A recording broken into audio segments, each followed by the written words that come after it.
Hello guys, welcome to my humble YouTube channel where I bring you fanfiction that will brighten your days. Before we start, a subscribe is greatly appreciated, and don't forget to leave a like and ring the bell icon so you won't miss exciting new fanfiction stories. Alright, let us begin on this new fanfiction story, The Fate of Izawa Shizue by Bisel13. Chapter 12. A moment to relieve. People around are busy. The whole situation can be described as hectic. Everybody is walking from here to there. They mostly walk in groups. Many of them are also carrying a lot of stuff. Those guards are also patrolling in a group of 4 men, wielding every weapon they have. Perhaps, the only one who didn't do any work here is Hinata and me. We've been sitting here without doing anything for more than 2 hours. I was putting my universal sense on high alert in case of another sudden attack. 1. So, to spend our free time, we've done some more talking about our purpose in this journey. The summary of our talk is this. 2. Collect Shizue-san's soul and keep it inside of me until we can figure out the rest. 3. Help anyone who's inhibited by Shizue-san's soul, so don't intentionally kill the person just to make the collecting soul could go faster. 4. Minimize our involvement in any world. We must help the one who has Shizue-san's soul, but we must do it with much restraint. 5. Using our true power is the last resort. For point number 3, it was decided after we discussed how big the scale we've been inflicted on this world. From my experience in politics, our existence could possibly make an uproar for the whole world. And with that, the conflict between Constance and his brother, Terrace, could escalate into multinational tension. It is highly possible that the nation backing up Prince Terrace wouldn't sit idly by after the last night incident. Depending on how they perceive our power, a large-scale conflict could arise between the kingdom of Casland and the other kingdom. But neither I nor Hinata would turn our back on this. We decided to take sides with Constance, but we would do it with the utmost of bare minimum casualties. But don't let that make you think the whole conflict is going to be dealt with by my own power or Hinata alone. It's not because we can't handle thousands of enemies at this level, but the prospect in the future, when we're done in this world, would pose a grim situation to the kingdom of Casland. Rather than handling everything by us, we must guide them so they can stand on their feet by themselves. We should leave a useful legacy to them, at least to make them able to keep their safety when we're finished in this world. Hinata added up our conversation. And she's right. If we handle everything to put up an end to this conflict, the future generation in this kingdom would possibly crumble without our help. We cannot stay in this world forever. We need to make a successor to keep conflict away. That's right. And we've been involved too much now. The more we got involved, the more they would rely too much on us. We must be careful not to get involved too much in another world like this. Yes, and next time we need to conceal our identity more seriously. Let's just take the lesson from what we've done here. You're right. Well, I guess that's it for our plan. For now, we need to finish what we started with Constance. I think we should tell Constance. We cannot take a part of his soul and then leave this world casually. Yeah, when the time is right, we need to have a talk with him about this. Hinata nodded, and our conversation stopped there. It might be strange for me to enjoy a sunrise that appears between the burned trees, but I can't shake it off. It looks stunning. The burned trees had no more leaves on them, and the woods were colored pitch black. The sky was clear without any clouds, slowly brightened with light blue color, wrapping the sky. The sound of the spinning wheel of carriages, and human voices barking at each other, added with a heavy footstep from the people nearby, somehow makes me feel calm than last night. I look at those people. They certainly fall behind compared with the cardinal world. Their lack of hygiene, clean clothes, healthy foods, and weaker physique make my resolve to help Constance win this civil war deepen. I won't involve myself too much with this world, but I would share my knowledge to develop civilization. Perhaps, I'll write a book about it or supervise the very first development program in this kingdom. So for the continuation of the developments, I'll let the next generation decide. But again, that's still too far ahead to think about it. Right now, there's a civil war that I get myself into. But I don't want to get directly involved like the last night incident unless it's necessary and no other option exists. In that sense, perhaps what I am going to do right now is contradicting my own decision. Because any minute now, I'm going to teleport the whole convoy to the city of Cardinalis. I can imagine there's gonna be a lot of hassle when we finish the teleportation. And just as when I have that thought, Constance comes to us. Rimuru, we've finished with preparation. You can start anytime you want now. Good work. Is there any problem? Well, he paused for seconds with his right hand scratching the back of his head. I was actually wondering what would happen when we arrived in Cardinalis. I mean, what kind of uproar would happen caused by the people in the Cardinalis? Without any remarks, I knew he asked that to himself. And no wonder, even I couldn't imagine how big the uproar would be. It's certainly gonna cause unwanted problems, but we cannot go back right now, can we? And no. Of course not. That's not what I meant.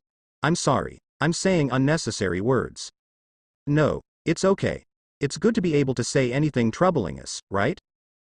Yes. Thank you once again, Rimuru. Yosh, if you're ready for it, then I'm here with you.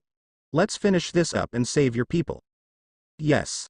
Then, together with Constance and Hinata, I walked my way to the spot where I could perform my teleportation magic. I already explained to Constance last night that I need the people to gather around. We were gathering in a small open field, and everyone was cramped in it. The wagon they brought along was parked behind the people. I stand up on a small hill. From there, I can see the whole 20,000 people who followed Constance. Well, it's actually less than 20,000 since the last night's attack, but it's still less than 1,000 casualties. And by the way, we also capture some of the enemy's knights. From what I saw, there were around 300 knights that were being captured. They were placed between the men-at-arms. Those men-at-arms were placed near the wagon, so they were standing behind the civilians. The men-at-arms were around 2,000 people, along with professional knights, which numbered 200 men. Constance is guarded by around 10 selected knights, along with Vlan, who serves him as his personal butler. Captain Klon, who acted as the head guard, also became one of Constance's bodyguards. Constance was standing in the front line along with his bodyguards. The civilian was behind him, and the rest of the men-at-arms and knights were behind the civilian with the wagons and horses. And standing in front of them all was me facing them head-on. Even though I already have been doing this many times, I'm still not getting used to it. Especially this time, I received a strange gaze from the people. They must be in disbelief that I can do something unthinkable and only willingly do this because Constance said so.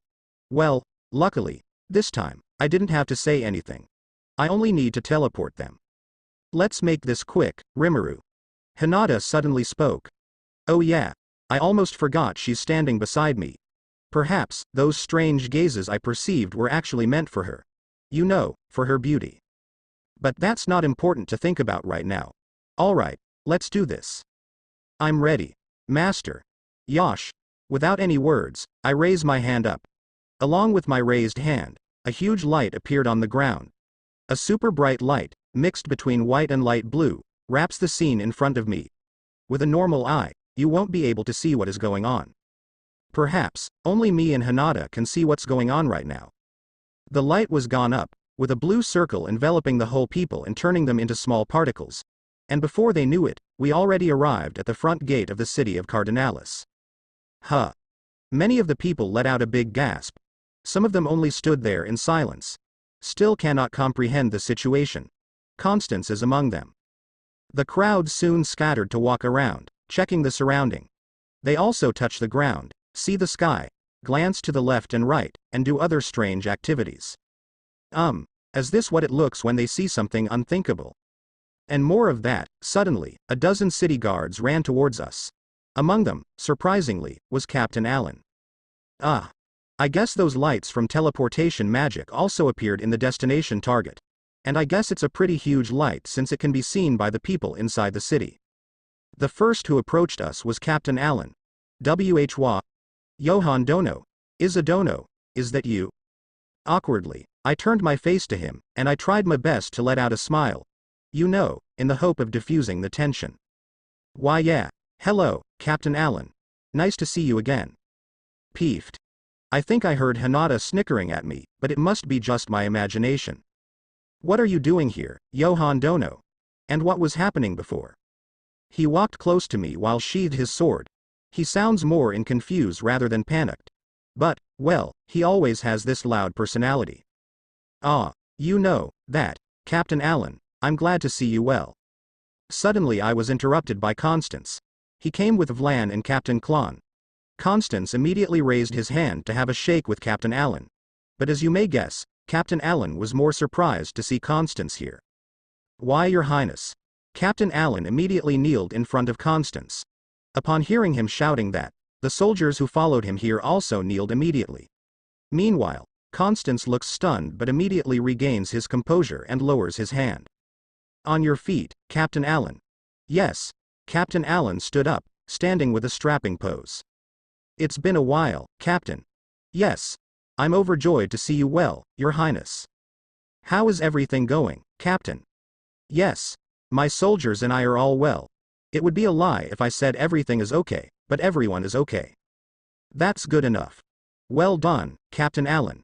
And Captain, he paused a little, as you can see, we have arrived unconventionally. Almost unthinkable in precise. But now, it's none of the matter. I bring more or less 20,000 people with me. Can you help me with arrangements? Of course. You can leave it to me, Your Highness, but... What is it, Captain Allen? I am very sorry for my rudeness, but may I ask you why Johann Dono and Izadono are here with you? Constance's face becomes confused. His eyes narrowed at him, while on the other hand, Captain Allen started to sweat. He regretted his question. But don't get misunderstood. It was none of their faults because Captain Allen was only known my fake name, while Constance only knew my real name. I guess, this time, I need to take a step. I'm sorry, Allen-san. It's a long story, but my real name is Rimuru. And Constance, don't worry, I already met him before. Huh. Not only Constance and Captain Allen who surprised, but also Captain Klon, Vlan, and Constance's bodyguards. I guess they're also confused. Well, as I thought, there's gonna be a hassle once we arrive. What do you mean by you're already met him, Rimuru? I'm sorry to ask too, but I also want to know what you mean by your real name is Rimuru, Johann Dono? That's a pretty long story, I think, and... Forgive my rudeness, but the answer can be postponed. Right now, we have to lead the people into the city and prepare for their facilities. I promise we will cooperate with you, but this time is not right to do the talks. Hinata suddenly interjected. Man, she suddenly speaks with a domineering aura. There's no magic at all in her doings. It's purely her charisma or, I should say, the scary part of her. Why yes, you're right, Hinata.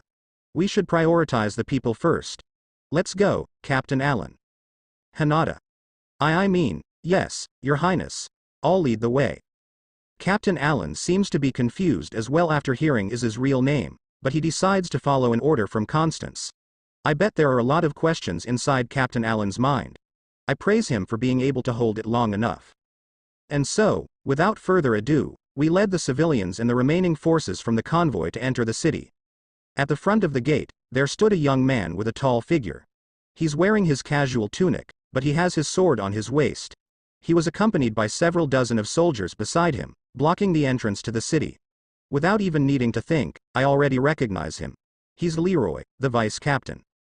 Captain Allen speeds up his walk and goes towards him. They seem to be talking a bit, and I can see a lot of confusion on Leroy-san's face. But eventually, he looks stiffened up and immediately straps his pose. And when we were already near the gate, the dozen troops before were standing on the side of the road. Every one of them raises their sword above their head as we walk past them. But only after we walk past them do they dismiss themselves. It's still morning. In a normal world, it might still be around 8 a.m. When I entered the city, there was a flock of people curiously watching us. The soldiers before were quickly halting the citizen who wanted to see Constance closer. Constance doesn't seem to be disturbed by it. Instead, he's asking Captain Allen a question. Where should I be heading, Captain? I would take you to the mansion prepared by Count Billard, Your Highness. He's already preparing this place just for you. I see. His kindness is beyond words. I'm very grateful to him. Does the mansion is big enough for more guests? Yes, Your Highness. You can hold a meeting or a banquet in that mansion. That's good. All right, Rimuru, Hinata, please come with me. EA? Johann, I mean, Rimuru-sama and Hinata-sama is going to stay with you? Wait. I never said I wanted to stay in the same place with him. Constance, is it okay? We can just stay at an inn. Rimuru, you've done so much for us. I cannot treat you with such an ungrateful act. So at least, let me give you a comfortable place to stay. Well, if you insist. Then, I'll take your offer, Constance. I'm very grateful for you to accept it. Now, Let's go, Captain Allen. Yes. I'll lead the way, Your Highness. We continued to walk for about 15 minutes from the gate and arrived at the mansion. Captain Allen said this is a mansion, but from the looks of it, it's a small-sized castle. It has 3 floors, white and golden-colored walls, glass windows, a wide front garden, a fountain in the front of the entrance, and many other luxurious things. We entered the building and were greeted by 4 maids, who were perfectly in line beside the door. And honestly, they all look young and pretty. Their clothes were also clean. The interior of the mansion was also stunning, in my opinion. There was a huge, exotic chandelier hanging in the middle, and decorated armor and weapons were on display, along with portraits and paintings. There are also many beautiful flowers on every corner of the wall. It somehow gave me a brief moment that I was not in Aries. Constance gave a warm smile to the maids who greeted him and successfully made all of them blush. And then, there stood one old man with gray hair and a thick mustache coming towards us. He bowed elegantly and spoke to Constance. Greetings, Your Highness Prince Constance. My name is Aiden. I'm the head servant, and I'm entrusted by my lord, Count Billard, to serve all your needs. And with that, if you need something, just tell me right away. Understood. I'll remember your name Aiden-san. In that case, I need your help right away. Sure, Your Highness. Ask me anything. I want you to give a room for Rimuru and Hinata. Understood. You have brought a guest, I presume. Very well, but what kind of room do I have to give, Your Highness? Are you prefer to have a single room for each other or a single room for 2? Single room for each. Whoa, I'm not even getting the opportunity to think, but Hinata already jumps on the gun. But I agree with her decision. It's going to be awkward to be in a room with a girl, after all. I completely agree with her decision too. Even Seal strangely agreed with this mundane problem. Oh, are you sure? How about you, Rimuru? I agree with Hinata. Alright. 2 rooms for them, Aiden-san. Right away, Your Highness. And with that, I'll assign one of the maids to lead you to your room. Thank you very much. You're most welcome, Your Highness. Now, let's go Rimuru-sama, Hinata-sama. We were led to the 2nd floor, and we got our rooms as promised. Aiden-san didn't ask us anything and only led us to our rooms without saying anything other than the meal schedule and ordering some maids to be stationed near our rooms so we could call them if anything happened. And so, Hinata and I were getting into our rooms and had a rest. It feels like it's been a while since I haven't laid on the soft bed. I wondered if I should sleep. Sleeping won't change anything, but it won't cause any harm. Would you like to have a sleep right now, Master? There's nothing to worry about, right? I already tell Aiden-san that I won't need any breakfast, so I can skip the whole morning routine right now and just jump to lunchtime. Yosh, I think it's better to have some sleep. It's for camouflage anyway, to make the people think that I'm a human. Seal, make me sleep. Right away. And all of a sudden, I felt an immense drowsiness. And with pleasure, I close my eyes and sleep soundly. While Rimuru and Hinata were resting in their room, Constance was taking breakfast with Captain Allen and Captain Klon. They discussed the plan for the refugee and the combining force from the remaining troops in Constance's retinue into the Night Brigade under Captain Allen. And after that's settled, of course, there's an urge for them to know what was happening because of Rimuru and Hinata, especially Captain Allen.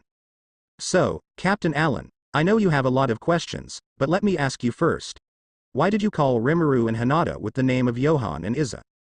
Constance was the one who asked first. He can't contain more of his curiosity until he can't understand the bigger confusion in Captain Allen's mind. Yes, Your Highness. I shall answer that question. It was because they introduced themselves as Johan and Iza. We met with them yesterday. Yesterday? Yes, it's in yesterday afternoon. We met them in the forest, and we escorted them here to Cardinalis. Afternoon? So you met with them yesterday afternoon? When do you parting ways? After we reached the city. I only gave them some parting gift, and then they had already left. I don't know where they are going after that. I see. So that's what happens. Constance was glancing at Captain Klon, and he nodded along. It seems Captain Allen also understood what he meant. I don't know what's going on. But there must be a reason why Rimuru and Hinata use a fake name. I can't say it's not suspicious. That's right, Your Highness. But I believe they're not bad people. We were helped by them. There's no way they would go this far only for their benefit. I didn't say they are bad people, Captain Allen. In fact, they are divine beings. The transcendent beings who are beyond humanity. But it does make me wonder why they kept their identity to you. Your Highness, may I inquire more about them? I didn't mean to not believe your words, but it's rare for you to say such high definition to others. I already knew about their kind heart, but what is happening between you and them? Sir Alan, that's a pretty rude phrasing to His Highness. Captain Klon immediately rebukes Captain Alan's questions. But deep down, he understands how bizarre the whole situation is for the people who didn't see the event directly. He understood that from Captain Alan's perspective, there are so many unnatural events happening in a short time. Such as, how can Rimuru and Hinata be suddenly on Constance's side on the same day as they part with him? Why Rimuru and Hinata didn't use their real name? What was going on today? There were suddenly 20,000 people appearing out of nowhere near the city with Rimuru and Hinata between them. And most of all, who exactly are they? I'm very sorry, Your Highness. I didn't mean to be rude. No, it's okay. Captain Klon, if you were in Captain Alan's position, I believe you would do the same. So don't be harsh about it. Why yes, Your Highness. Now, I believe Captain Alan has a right to know. No, he has to know. And so, Constance continued his words by telling everything he knew about Rimuru and Hinata. From the beginning of their appearance, their prowess, their abnormal strength, the unnatural lightning, the attacks from the enemy, and he ended with the teleportation that was happening not long ago. After finishing the story, Constance realized that it all happened in a short time. He felt that it was all happening for a long time. And by that, he started to feel the exhaustion from the last night. But the discussion was not ended yet.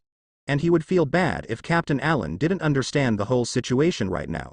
So he endured the tiredness and tried to keep himself composed and continue the discussion. Unbelievable. So their strength is beyond comprehension. I wouldn't believe it if I didn't see it by myself, Captain Alan. But please believe me, all what I said is true. Of course. I wouldn't do that kind of shameful act. I believe in you, Your Highness. Constance only responds with a smile. He has already finished his breakfast, and he's enduring drowsiness right now. He hoped that there wouldn't be another question for now. But the reality is often disappointing. Your Highness, is it okay to rely on them? Captain Klon suddenly asked. Of course Constance suddenly stopped his answer. He never thought about it seriously. Originally he thought that it was natural to rely on them. And it's not false thinking. They appeared for him and saved his people. They perform many miracles for his side. They are the miracles that he hoped for. But the fact that Rimuru and Hinata were hiding their real identity was finally bugging him. He never heard where they came from. They never mentioned what their purpose is. He quickly concludes they are the miracles he had hoped for, just because they had simply come when he had hoped to be saved by God. But what if he began to think about the other possibilities around? What if they actually have a sinister purpose? What if they are actually evil being? What if they are actually more of a disaster than a miracle? No, no, no, no, they appear to be an honest person. I can see it in their faces. They want us to survive and live, he thought. He's sure by instinct that Rimuru and Hinata were not evil beings. But it's a different matter whether he could rely on them for the next event. And upon realizing this, Constance starts to regret himself for not talking it through with them last night. But, anyone could realize that it's not his entire fault. He's in a panic and desperate. In such a hopeless situation, what choice does he have to fix the situation? Your Highness? Captain Klon was calling him with a concerned face. I'm sorry. I was lost in thought. Well, to answer your question, I would like to say, I don't know. I believe they are not evil beings, but I'm not sure whether they would help us next time. I understand. They're still mysterious. And what is more, about their power? It's magic, isn't it? Captain Alan was the one who continued the sentence. Right. It's a legendary power that has been lost for a long time. Many people have tried every way to recreate it. If what they used were really magic, it would cause an uproar to the whole continent. And with that alone, our kingdom would face more troublesome events. With our situation right now, it's already difficult to maintain the unification of the whole kingdom, let alone face multinational problems. That's why we need to act carefully about the last night incident. If the news about the incident got into other kingdoms, they surely would demand an explanation, or worse, an ultimatum. Your Highness, I suggest we conceal Rimuru-sama and Hinata-sama's existence. We have to avoid having them directly involved in a battle. But Sir Klon, Although I agree with your suggestion, I have to say it's impossible. There are 20,000 people who witness their power. As much as I hate to think about it, there might be one of them who's a spy from another country. It's already impossible to conceal their involvement, let alone their existence. Then what should we do? On the other hand, we cannot truly rely on them. We don't even know who they are. You know it by yourself, Sir Alan. We cannot involve anyone in the war unless we trust them completely. No, it's already too late to think about it. We have to ask them to join us in battles. Although we didn't know their real purpose, I'm sure what they wanted was a win for our side. Your Highness, I understand what Sir Klon is trying to say. But it's too late to avoid a large-scale conflict. We have to ask for Rimuru-sama and Hinata-sama cooperation. Sir Alan, are you serious? That means we would take advantage of the kind nature of Rimuru-sama and Hinata-sama. You know it's contradictory to our principles. Our problems should be dealt with on our own. And that's our honor as a proud knight. I know it's damaging our honor as a knight, but what can we do right now? We cannot conceal their involvement. At the same time, we would be facing a larger threat from neighboring countries. Please think realistically, Sir Klon. That's enough, Captain Klon and Captain Allen. Why yes. Both of the captains are suddenly silent. They were embarrassed by the fact they were arguing with each other in front of Constance. I understand from both of you. But we cannot determine the solution by arguing with each other like this. From the basic of it, we're already wrong in the beginning. What do you mean, Your Highness? We were trying to decide what Rimuru and Hinata should do without any knowledge about what they might be planning. It's ridiculous to decide the fate of a divine being such as them, who have done so much to help us. Yes, you were right, Your Highness. But, Your Highness, what shall we do then? I'll talk to them directly. You can leave it to me. At the same time as Constance and the other two captains were having breakfast together, the city officials were busy taking care of the refugees. The sudden arrival of 20,000 people from other territories was a hassle in every aspect. Realistically, it would be a piece of cake if those refugees had a relative in this city or enough money to start a new life. But the reality is different. Among those refugees, only a few of them have relatives or friends who are kind enough to accommodate them. And not only that, most of them are penniless and only bring their minimum belongings. Aware of the refugees' conditions, Count Billard already anticipated this by allowing the use of the city emergency supply until another shipment arrived. Because of it, at least there are none of the refugees were starving. But there's some good side to the arrival of the refugees. There are some vacant jobs that need to be filled, and with the refugees coming along, there's a possibility to use them as cheap labor. The skilled people could be easily used and quickly determined for their job, such as blacksmiths, bakers, tailors, and merchants. All of these kinds easily would get a better start in new life. But the problem lies in the unskilled people. They would have a hard time starting a new life, but they could be useful as well. They could be turned into serfs and levy troops. And divide between the skilled people and unskilled people would require an assessment by the city's official. This work was also done at the same time as the food ration distribution. The one who oversaw this work was the group of knights led by the vice-captain of the 10th Knight Brigade, Leroy Earhart. Leroy was in a bad state. He's been restless for days, and last night he barely had any sleep. He has been working on paperwork that actually was Captain Allen's work. He's been starving for 3 days before he was finally able to eat properly yesterday.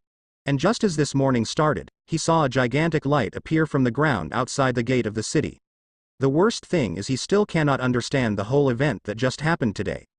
The sudden appearance of the refugees, Prince Constance, and his newly known people, Johann Dono and Izadono. No matter how hard he thinks, he cannot find any possible answer to explain the whole situation. And for that, he already gave up understanding the situation and focused on his job today. He's here not just to oversee the whole work but also to help. He gave guidance to the refugees, distributed food rations, and sometimes he's replacing the overworked city official in determining whether the refugees had a skill or not. Although it was a lot of work, Leroy was still doing it with such diligence. Right now, he didn't want to think about his bad state. All inside his mind was to do his job properly. But that's actually false. There is something else besides the job inside his mind. It was his family. He has a wife and 2 sons. His wife is a beauty with a gentle heart named Vinny. Both of his sons are still under 8 years old, with Albert the oldest at 7 years old and Bolwin the youngest at 5 years old. He had missed them so much. He had never been able to see them since the conflict started. The conflict between Prince Terrace and Prince Constance was already happening for 10 months. Every day, he's been anxious about hearing any news about his family being the victim of the war. He waited for any news from them, but he was scared of it at the same time. But nevertheless, he's still waiting for them in every wave of refugees. Knowing this was the last wave of refugees, he had high hopes of reuniting with his family. He took every chance to interact with every refugee, asking if they somehow knew his family. Every time he asked the refugees, he placed the hope of finding an answer. But then, you mean, a young woman with 2 kids? What do they look like? An elderly man asks back to Leroy. Well, she has a beautiful face with white skin and long black hair. I don't know what she was wearing, since it's been a while since I haven't seen her. And she must be carrying 2 kids, and both are male. My wife's name is Vinny. Oh, Vinny-san. Yes. Yes. I remember. She's in the back of the convoy. You sure are a lucky man. She is such a charming woman, and your kids are going to be a strong lad, I tell ya. Leroy's eyes were fired up. He could feel a fire of hope ignited inside his heart. Really? Oh, thank God. Thank you so much. Please tell me, good sir, where the last time did you see them? Sorry, my boy. I was immediately unconscious when the attacks came. When I woke up, I didn't see Vinny-san anywhere, nor her kids. Leroy's heartfelt suddenly stopped. Attack? What do you mean, good sir? You didn't know. We were attacked last night by a bunch of knights. Ah, but they were actually ignoring us. The worst one was actually those men in black robes. They are terrible, I tell ya. I didn't remember anything after I was slashed by one of them. Slashed? Leroy couldn't understand the meaning of this elderly man's words. Slashed? Unconscious? You mean, you were slashed by the enemy and only unconscious because of it? But I didn't see any wounds on his body. Is he lying? Leroy tried to grasp the words which were spoken by that elderly man. Yeah, son. Even I didn't know what was really happening. All I know, I was slashed and unconscious. And when I woke up, the attackers had been killed. Ah, but there's also a lot from the refugees who fell victim. It's a horrible scene. Huh? As the words come through his ears, it becomes scarier. Leroy becomes very uneasy. He's beginning to not believe this old man. But then. Oh, are you talking about the last night incident? Other refugees come along. This one is a young female in her 20s. Incident? I'm sorry, young miss, but can you give me the details about it? Of course, everyone knows about it anyways. Last night there were attackers wearing black robes. They are very nasty people. They robbed our belongings, killed our men and children, and raped the woman. I was lucky to be able to run away since I was in the middle of the convoy. But the people in the back, I'm not sure, were able to run away or not. I felt very sorry for them. And Vinny is among the refugees who stayed in the back of the convoy. My boy, the last time I saw her, she was in the back. But, I really wish she survived. Sir, who is this Vinny? She's my wife. I'm so sorry, sir. I don't know what happens to them. We dug a mass grave for the victims who died, and it was a lot of people who were buried there. I see. Leroy's lumped his shoulders. He didn't notice it, but his eyes lost the spirit he had a moment before. He's surprisingly calm. No, he's more confused about what he's feeling right now. What am I thinking? Why do I think it's as expected? That's right. Leroy was already thinking about the worst possibility for his family. He didn't like it, nor even wished it would come true. It's the otherwise. He's scared of it to death. But at the same time, that possibility always showed up inside his mind, no matter the high hope he had. Sorry. I need to go somewhere else. Thank you for your time. Leroy forcibly tried to part ways with the elderly man and young woman. But he's indeed more needed somewhere else. He only took the chance to ask the refugees about his family. And, after knowing about their truth, he's done. All he has now is his job. Leroy continues his job sorting the refugees between the skilled and unskilled. Inside his heart, he still carried a hope that he might be finding his wife's name or his son's. No matter which one, he wanted them to survive. If one of them is gone, it's still better than all of them. But fate seemed to be against his hope that day. He's been doing this from the afternoon until evening. And sadly for him, there was no his family among the refugees. Leroy's heart sank deeper. I'm sorry. That's the only word he can think of. It's not clear whether he felt sorry for not being able to protect them or he felt sorry for the fact he already expected this. But, those are not matters anymore. His family had died, nothing he could do. At that moment, Leroy starts to think about visiting the mass grave. He promises to himself once the war has ended, he will straightly visit them without any delays. He also promises to bring a beautiful flower with him. Late at night, Leroy's already back to base. He didn't have anything to do right now. So he can lie down on his bed for the first time after a couple of days without rest. The stress must be immense, and yet, he's just lying down with the eye open. He couldn't sleep at all. He's scared to close his eyes. Because whenever he closed his eyes, all he could see was his wife carrying his 2 children. Seeing them right now was an unsightly scene for him. Realizing he cannot be with them anymore hurts him so much. No, I cannot be like this. I need to move on. He tried to think about his position. He still has a life. He still has a lot of debt of gratitude. Captain Allen, his comrades, Prince Constance, and lastly, Rimuru and Hinata. He tried to think about them. He tried to think about what he could do to repay the debt. But what he got was a sudden knock on his door. Leroy. You awake? It was Captain Allen's voice. Yes, Captain. Wait a second. He gets up from his bed and quickly opens the door. Once he opened the door, there stood a bulky man whose name was Captain Allen. Yo. I heard what you've been through today. Is that so? Yeah. I'm so sorry for that. Don't worry, Captain. It's not your fault. It's hard time. I cannot let my precious subordinate feel so down. So how about having a drink in my office? I just got some nice booze from His Highness. It's better than just lying down on the bed without being able to sleep. How do you know that? Well, you're not the only one who lost someone precious. Captain Allen's voice was really sincere. His face was soft enough to make anyone who saw it would doubt it was a face of a veteran knight. But here, Leroy could see a soft spot from his captain. He didn't really want to talk with anyone right now, but at the same time, he didn't want to be alone. Alright, Captain. I guess I'll take that offer. That's good. Let's go. After locking the door, Leroy followed Captain Allen's lead. As he said, they would have a drink inside Captain Allen's office. After a few seconds of walking, they arrived at the door. And as normally it is, the door is closed. You open it, Leroy. Alright. Leroy opened the door. And he could see from the floor that the room was unusually brighter. He immediately raises his head.